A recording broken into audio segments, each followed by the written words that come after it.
Game of throne കഥകളുടെ ലോകത്തിലോട്ട് എൻ്റെ എല്ലാ മച്ചാന്മാർക്കും സ്വാഗതം. ഗെയിം ഓഫ് ത്രോൺ എന്ന് പറഞ്ഞ സീരീസാണ് ഇനി മുതൽ നമ്മുടെ ചാനലിൽ എക്സ്പ്ലെയിൻ ചെയ്യാൻ പോകുന്നത്. ചുമ്മാ ഒരു സീരീസ് എന്ന് പറഞ്ഞാൽ വളരെ അധികം കുറഞ്ഞു പോകും. ആദ്യത്തെ സീസൺ മുതൽ അവസാന സീസൺ വരെ നമ്മൾ മുൾമുനയിൽ നിർത്തിക്കൊണ്ട് ഇനി അടുത്ത് എന്താണ് സംഭവിക്കാൻ പോകുന്നതെന്ന് ആകാംക്ഷയോട് കൂടി ഞാനാണെങ്കിൽ രണ്ടോ മൂന്നോ സീസൺ ഒരുമിച്ചെന്ന് കണ്ടാണ് എൻ്റെ ആകാംക്ഷ അടക്കാൻ പറ്റാത്തതുകൊണ്ട് ഞാൻ കണ്ടു തീർത്തത്. അപ്പോൾ നിങ്ങൾക്കും ആ ഒരു കഥയിലോട്ട് ഒരിക്കൽ കൂടി സ്വാഗതം. Welcome back. കഥയുടെ തുടക്കത്തിൽ തന്നെ കാണിക്കുന്നത് ഒരു വലിയൊരു വാളാണ്. അതിൻ്റെ അകത്ത് നിന്ന് കുറച്ച് പേർ ഇറങ്ങി വരികയാണ് കേട്ടോ. അവർ എങ്ങോട്ടാണ് പോകുന്നത്? കുറേ ആൾക്കാർ ബാക്കിലായി ഇങ്ങനെ വന്നുകൊണ്ടിരിക്കുകയാണ്. അങ്ങനെ അവരൊരു കൂട്ടം ആൾക്കാരാണ്. അവർ പല വഴിയിലോട്ടും അന്വേഷിച്ച്, അതായത് എന്തോ കാര്യം അന്വേഷിച്ചാണ് അവർ പോയിക്കൊണ്ടിരിക്കുന്നത്. അങ്ങനെ ഒരാൾക്ക് എന്തോ ഒരു പന്തികേട് തോന്നുകയാണ്. അവൻ പോയി നോക്കുമ്പോൾ കുറേ തലകൾ വെട്ടിമുറിച്ച് കമ്പുമ്പോൾ കുത്തി വെച്ചിരിക്കുകയാണ്. തിരിഞ്ഞു നോക്കുമ്പോഴാണെങ്കിൽ ഒരു ചെറിയ കുട്ടി അവിടെ ഇങ്ങനെ തറച്ച് വെച്ചിരിക്കുകയാണ്. അവൻ പെട്ടെന്ന് തന്നെ ഓടി അവൻ്റെ കൂട്ടാളികളുടെ അടുത്തോട്ട് പോവുകയാണ് ഈ ഒരു വിവരം അറിയിക്കാൻ വേണ്ടി. നിങ്ങളെല്ലാവരും വന്ന് അവിടെ ഒരാൾ തല ആരോണ്ടൊക്കെ മുറിച്ച് വെച്ചിരിക്കുകയാണ്, എല്ലാവരും കൊന്നിട്ടേക്കിരിക്കുകയാണ്, വേഗം വന്ന് നമുക്ക് പോയി നോക്കാം എന്താ അവിടെ നടക്കുന്നതെന്ന്. അങ്ങനെ എല്ലാവരും അവൻ്റെ കൂടെ പോയി നോക്കുമ്പോഴാണെങ്കിൽ വിചിത്രം, അവിടെ ഒരാളെ പോലും കാണാൻ വേണ്ടി സാധിക്കുന്നില്ല. എടാ നിനക്ക് വട്ടാണോ? ഇവിടെ ആരെയും കാണാൻ സാധിക്കുന്നില്ല. സത്യനെ അവിടെ കണ്ടതാണ്. അങ്ങനെ അവരെല്ലാവരും അരച്ച് പെറുക്കുമ്പോൾ അവിടെ നിന്ന് ഒരു മാംസം കിട്ടുകയാണ്. അപ്പോൾ അവർക്ക് മനസ്സിലാവുകയാണ് ഇവിടെ എന്തോ ഒരു പന്തികേടുണ്ടെന്ന്. പെട്ടെന്ന് തന്നെ ബാക്കിലൊരു ആൾ വരികയാണ്. അവൻ്റെ കണ്ണാണ് നീല കണ്ണാണ്. പെട്ടെന്ന് തന്നെ അവൻ്റെ തല അറുത്തെടുക്കുകയാണ്. ഒരു കുട്ടീനെയും അവിടെ കാണിക്കുകയാണ്, അവളുടെ കണ്ണും നീലയാണ്. ഇതിൻ്റെ പിന്നിൽ എന്തായിരിക്കും? നമുക്ക് വഴിയെ നോക്കാം. അവനാണെങ്കിൽ അവിടുന്ന് പേടിച്ച് ഓടിപ്പോവുകയാണ്. അവരുടെ കൂട്ടത്തിലുള്ള എല്ലാവരും കൊന്നു കളയുകയാണ്. അത് കാണിച്ചുകൊണ്ട് ഗെയിം ഓഫ് ത്രോണിൻ്റെ ടൈറ്റിൽ കാണിക്കുകയാണ് കേട്ടോ. അങ്ങനെ അവനവിടെ നിന്ന് രക്ഷപ്പെട്ട് പോകുന്നതുകൊണ്ട് തന്നെ ഇവനൊരു നൈറ്റ് വാച്ച്, അതായത് ആ ഒരു വാള് ഇവൻ കാക്കണത് കൊണ്ട് തന്നെ ഇവനക്ക് ഒരിക്കലും ഓടിപ്പോകാൻ വേണ്ടി പറ്റുകയില്ല. അങ്ങനെ അത് കൊട്ടാരത്തിൽ അറിയിക്കുകയാണ്, ഇതാണ് വിൻ്റർഫാൾ. ഇവിടെ ഇപ്പം ഭരിക്കുന്നത് സ്റ്റാർക്കാണ്. സ്റ്റാർക്കിന് 7 മക്കളാണിട്ടുള്ളത്. അങ്ങനെ സ്റ്റാർക്കിൻ്റെ ഇളയ മോനാണ് കറക്റ്റായിട്ട് കൊള്ളിപ്പിക്കാൻ പറ്റാത്തത് കൊണ്ട് സ്റ്റാർക്കിൻ്റെ ഒരു മോള് അവൾ കൃത്യമായിട്ട് കൊള്ളിക്കുകയാണ് കേട്ടോ. അവളെ ഓടിച്ചിടുകയാണ്. അങ്ങനെ നമ്മുടെ സ്റ്റാർക്ക് ഇതെല്ലാം ഓടിന്ന് കാണുകയാണ് കേട്ടോ. ഇതേ സമയത്ത് ആ ഓടിപ്പോയതിൻ്റെ കാര്യം, അതായത് അവനിങ്ങനെ ഓടിപ്പോയിട്ടുണ്ടായിരുന്നു. നമ്മുടെ ഒരു ഇതനുസരിച്ച് അവിടെ നിന്ന് നൈറ്റ് വാച്ചിൽ നിന്ന് ഓടിപ്പോയവരെ എന്തായാലും കൊന്നു കളയണമെന്ന് പറയുകയാണ്. ഇതാണ് ജോൺ സ്റ്റോൺ. ശരിക്കും സ്റ്റാർക്കിൻ്റെ മകനാണ്, പക്ഷേ ഇവളുടെ മകനല്ല കേട്ടോ. അവൻ സീൻ കട്ടായിട്ട് കാണിക്കുന്നത് ആ ഓടിപ്പോയവനെ അവിടെ കൊണ്ടുവന്ന് ശിക്ഷിക്കാൻ വേണ്ടി പോവുകയാണ്. പക്ഷെ അവൻ പറയുന്നത് പിച്ചും പേയും പറയുകയാണ്, നൈറ്റ് വാക്കേഴ്സ് വരും എന്നൊക്കെ അവൻ പിച്ചും പേയും പറയുകയാണ്. അങ്ങനെ അവസാനം നമ്മുടെ സ്റ്റാർക്കിന് വേറൊരു വഴിയുമില്ല, ഇതൊരു റൂളാണ്, അവിടുന്ന് ഓടിപ്പോയവരെ കഴുത്ത് അറുത്ത്, കാരണം അവരുടെ ഉത്തരവാദിത്തമാണ് നോക്കണമെന്നുള്ളത്. അങ്ങനെ എല്ലാ കുട്ടികളെയും കൊണ്ടാണ് വന്നിരിക്കുന്നത്. ഇതെല്ലാം കുട്ടികൾ കാണണമെന്ന് നമ്മുടെ സ്റ്റാർക്കിന് നിർബന്ധമായിരുന്നു കേട്ടോ. അങ്ങനെ അവൻ്റെ തല വെട്ടിമുറിച്ച് കളയുകയാണ്. അങ്ങനെ അവിടെ നിന്ന് അവർ പോവുകയാണ് കേട്ടോ. അങ്ങനെ പോയി ഒരു സ്ഥലത്ത് വെച്ചിട്ട് എന്തോ ഒരു മാനെ ആരോ കൊന്നിട്ടിരിക്കുകയാണ്. ഇതേ സമയത്ത് തന്നെ ഒരു അതായത് ഒരു വൂൾഫിനെയും അവിടെ കൊന്നിട്ടിരിക്കുകയാണ്. അതിന് കുറേ കുട്ടികളുണ്ട്. ആ കുട്ടികളെയും കൊന്നുകളെ സ്റ്റാർക്ക് പറയുമ്പോൾ സ്റ്റാർക്കിൻ്റെ ഇളയ മോനെ സമ്മതിക്കുന്നില്ല. എല്ലാ ചെന്നായ്ക്കളും എടുക്കുമ്പോൾ സ്റ്റാർക്ക് പറയുകയാണ്, ഇതിൻ്റെ ഉത്തരവാദിത്തം നിങ്ങൾ തന്നെ നോക്കിക്കൊള്ളണമെന്ന് സ്റ്റാർക്ക് പറയുമ്പോൾ ഓക്കെ എന്ന് പറയുകയാണ് കേട്ടോ. അങ്ങനെ ജോൺ സ്നോന് ഒരു നല്ല ഒരു ചെന്നായക്കുട്ടിയെ കിട്ടുകയാണ് കേട്ടോ. അവിടെ നിന്ന് നേരെ കാണിക്കുന്നത് കിങ്സ് ലാൻഡാണ്. കിങ്സ് ലാൻഡിലാണ് രാജാവ് ഉള്ളത്. രാജാവിൻ്റെ കിങ്സ് ഹാൻഡ്, അതായത് മന്ത്രി എന്ന് പറയാം, അയാൾ മരിക്കാൻ അതായത് മരിച്ചുകൊണ്ടിരിക്കുകയാണ്. അങ്ങനെ അയാളുടെ അവസാന സമയമായിരിക്കുകയാണ് കേട്ടോ.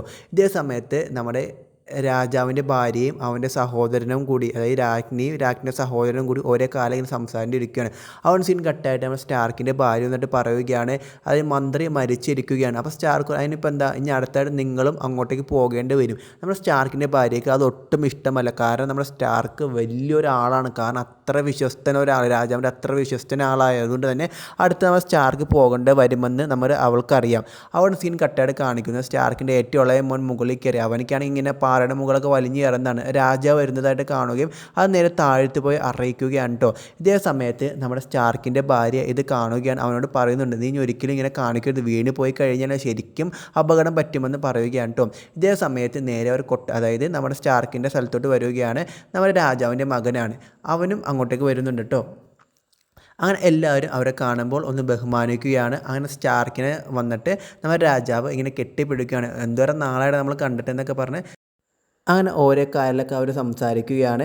എന്തൊക്കെയുണ്ടെന്നൊക്കെ പറഞ്ഞ് എല്ലാവരുടെ വിശ്വാസം, അതായത് നമ്മുടെ സ്റ്റാർക്കിൻ്റെ കുടുംബത്തിൽ എല്ലാവരുടെ കാര്യം അന്വേഷിക്കുകയാണ് കേട്ടോ. അങ്ങനെ നേരെ ബേസ്മെൻറ്റിലോട്ട് നമ്മുടെ സ്റ്റാർക്കും രാജാവും കൂടി പോകുമ്പോൾ രാജാവ് പറയുകയാണ്, നീ എന്തായാലും എൻ്റെ ഒപ്പം മന്നം, എനിക്ക് വിശ്വസത്തിനായിട്ട് നീ മാത്രമാണ് ഉള്ളത്, വേറെ ആരും എനിക്ക് വിശ്വസിക്കാൻ വേണ്ടി പറ്റില്ല എന്ന് നമ്മുടെ സ്റ്റാർക്കിൻ്റെ കിങ് പറയുകയാണ്. അങ്ങനെ വരാമെന്നൊക്കെ നമ്മുടെ സ്റ്റാർക്കും പറയുകയാണ് കേട്ടോ.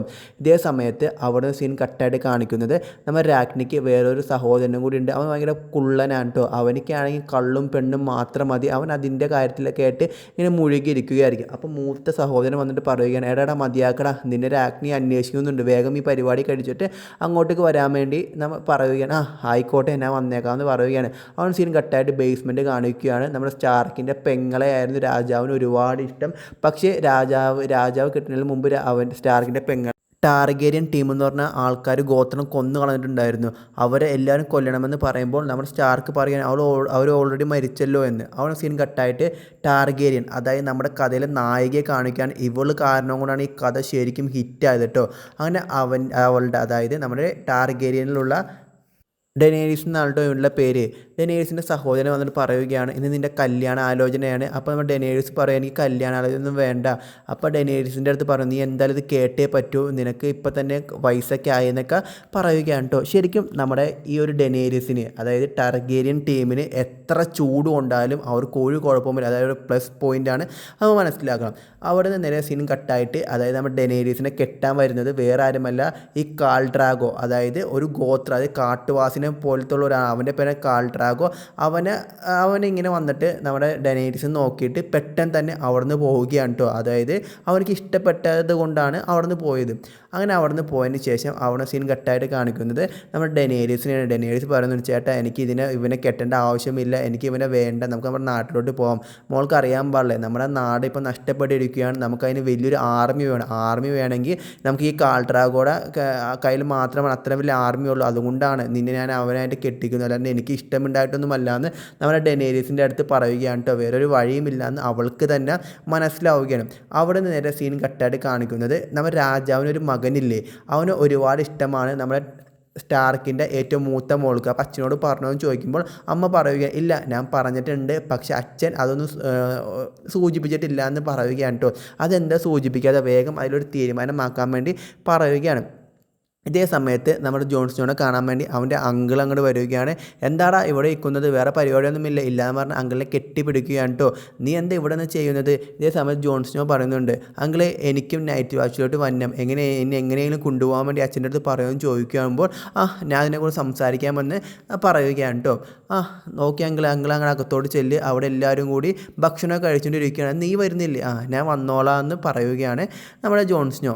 അവിടെ നിന്ന് നേരെ സീൻ കട്ടായിട്ട് കാണിക്കുന്നത് ആ കുള്ളൻ, അതായത് രാജ്ഞിയുടെ അനിയനെയാണ് കാണിക്കുന്നത്. അവൻ പറയുകയാണ്, നീ ഒരു ബാസ്റ്റഡ് അല്ലേ എന്ന് നമ്മൾ ജോൺ സ്നോയോട് ചോദിക്കുമ്പോൾ ജോൺ സ്നോക്ക് ശരിക്കും ദേഷ്യം പറയുകയാണ്. നീ എന്തിനാണ് ദേഷ്യപ്പെടുന്നത്? ഞാനൊരു കുള്ളനാണ്, ഞാൻ ജനിച്ചപ്പോൾ തൊട്ട് തന്നെ എല്ലാവരും അങ്ങനെ കളിയാക്കുന്നത്, നമുക്കുള്ള പ്ലസ് പോയിന്റ് വെച്ച് നമ്മൾ ജീവിക്കണം, ആൾക്കാർ എന്ത് പറഞ്ഞാലും അങ്ങനെ ജീവിക്കണമെന്നൊക്കെ നമ്മുടെ, അതായത് രാജ്ഞിയുടെ ആ ഇളയ സഹോദരൻ പറയുകയാണ് കേട്ടോ. അപ്പോൾ ജോൺ സ്നോക്ക് ഒരു ചെറിയൊരു ആശ്വാസമൊക്കെ ആവുകയാണ്, നമ്മളെല്ലാവരും ഇതുപോലെയാണ്, നമുക്ക് ഉള്ളത് വെച്ച് നമ്മൾ ജീവിക്കണമെന്നൊക്കെ അവൻ പറഞ്ഞു കൊടുക്കുകയാണ്. ഇതേ സമയത്ത് നമ്മുടെ സ്റ്റാർക്കിനെ ഒട്ടും ഇഷ്ടമല്ല രാജ്ഞിയുടെ മൂത്ത സഹോദരന്. അവനാണ് വന്ന് ചൊറിയുന്നൊക്കെ ഉണ്ടെങ്കിൽ നമ്മുടെ സ്റ്റാർക്ക് പറയും, ഒന്ന് പോടാ, പോയി തരത്തി പോയി കളിക്കടാ എന്ന് പറയുകയാണ്. സ്റ്റാർക്ക് വരെ ലെവലാണ്, അത് നമുക്ക് വഴിയെ മനസ്സിലാവുന്നതാണ് കേട്ടോ. ഇതേ സമയത്ത് സ്റ്റാർക്കിൻ്റെ ഭാര്യയും കൂടിയും ഇങ്ങനെ കിടന്നുറങ്ങുന്ന സമയത്തായിരിക്കും ഒരാൾ അങ്ങോട്ടേക്ക് വരുന്നത്. അതായത് വേറെ ഒരു ലെറ്ററും കൊണ്ടാണ് വരുന്നത്, വേറൊന്നുമല്ല, നമ്മുടെ സ്റ്റാർക്കിൻ്റെ ഭാര്യയുടെ സഹോദരൻ മരിച്ചു പോയെന്ന് പറഞ്ഞുകൊണ്ടാണ് കേട്ടോ ആ ലെറ്ററിൽ ഉള്ളത്. അത് കാണുമ്പോൾ തന്നെ അവൾക്ക് ശരിക്കും വിഷമം വരികയാണ്, അതായത് നല്ല സങ്കടം, കാരണം അത്രയും ഇഷ്ടമായിരുന്നു. അങ്ങനെയാണെങ്കിൽ നമ്മുടെ സ്റ്റാർക്കിനെ നാളെ രാവിലെ പോവുകയും വേണം രാജാവിൻ്റെ ഒപ്പം. ഇവിടുത്തെ സീൻ കട്ടായിട്ട് കാണിക്കുന്നത് നമ്മുടെ ഡെനേരീസിൻ്റെയും കാൾ ഡ്രാഗോയുടെയും വിവാഹമാണ് ഇപ്പോൾ നടക്കാൻ പോകുന്നത്. നമ്മുടെ ഡെനേരീസിന് ഒട്ടും ഇഷ്ടമല്ല, പക്ഷേ കാൾ ഡ്രാഗോനെ എങ്ങനെയെങ്കിലും കെട്ടിയാൽ മാത്രമാണ് ആ ഒരു ആർമീനെ കിട്ടുള്ളൂ കേട്ടോ. ഇതേ സമയത്ത് നമ്മുടെ ഡെനേരീസിൻ്റെ അച്ഛൻ്റെ ഒരു സുഹൃത്ത് വന്നിട്ട് കുറേ ബുക്കും കുറേ ഡ്രാഗൻ്റെ, അതായത് 3 ഡ്രാഗൻ്റെ മുട്ടയും കൊടുക്കുകയാണ് കേട്ടോ. എന്നിട്ട് പറയുന്നുണ്ട്, ഈ മുട്ട വിരിയൊന്നുമില്ല, നീ സൂക്ഷിച്ച് വെച്ചോന്നേ, ഒരു രസത്തിന് വേണ്ടി നമുക്ക് വീട്ടിലെവിടെയെങ്കിലൊക്കെ എടുത്ത് വെക്കാമെന്ന് നമ്മുടെ ഡെനേരീസിൻ്റെ അടുത്ത് പറയുകയാണ് കേട്ടോ. അങ്ങനെ ഡെനേരീസിൻ്റെയും കാൾ ഡ്രാഗോയുടെ വിവാഹം അവിടെ കഴിയുകയാണ്. അതിനുശേഷം നേരെ ചെന്നിട്ട് നമ്മുടെ ഡെനേരീസുമായിട്ട് കാൾ ഡ്രാഗോ സെക്സ് ചെയ്യാൻ വേണ്ടി പോവുകയാണ്.